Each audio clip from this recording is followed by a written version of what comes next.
Welcome to সীমাস kitchen. আজকে রবিবারে চটপট জলখাবার বানাচ্ছি। বেগুনটাকে প্রথমে পিস পিস করে কেটে নিয়ে ভালো করে ধুয়ে লবণ, হলুদ এবং চিনি দিয়ে মাখিয়ে নিলাম। এরপর কড়াইটা গরম হলে রিফাইন্ড তেলটা দিয়ে দিলাম।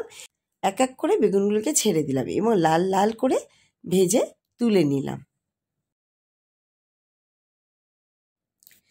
এবারে ডিমগুলোকে ভালো করে ধুয়ে নিয়ে ফ্রেশ জল দিয়ে 2 মিনিটের জন্য সেদ্ধ করতে দিলাম।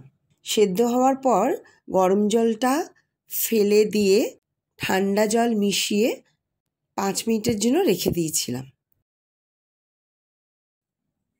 এরপর আমি পরোটা বানিয়ে রেখেছিলাম। পরোটাগুলোকে আমি এক এক করে ঘি দিয়ে ভেজে নিলাম। এপিট ওপিট লাল লাল করে ভেজে নিলাম ধিমে আছে। আপনারা যদি আলুর পরোটা বানাতে চান, আলুর পরোটা রেসিপি আমার চ্যানেলে আপনারা গিয়ে দেখে নিতে পারেন। পরোটাগুলো ভাজার পরে আমি ডিমগুলোকে ভালো করে ছুলে নিলাম। আমি সুজির হালুয়া বানিয়ে রেখেছিলাম, পরবর্তী ভিডিওতে রেসিপিটা পেয়ে যাবেন। তাহলে গরম গরম পরোটার সাথে বেগুন ভাজা, সুজির হালুয়া, ডিম সেদ্ধ আর একটু অ্যালমন্ড। রবিবারের সকাল জমজমাট।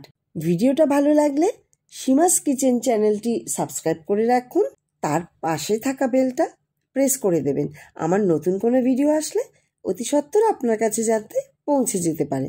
আবার আসবো পরবর্তী ভিডিও নিয়ে। ততক্ষণে সুস্থ থাকুন, ভালো থাকুন।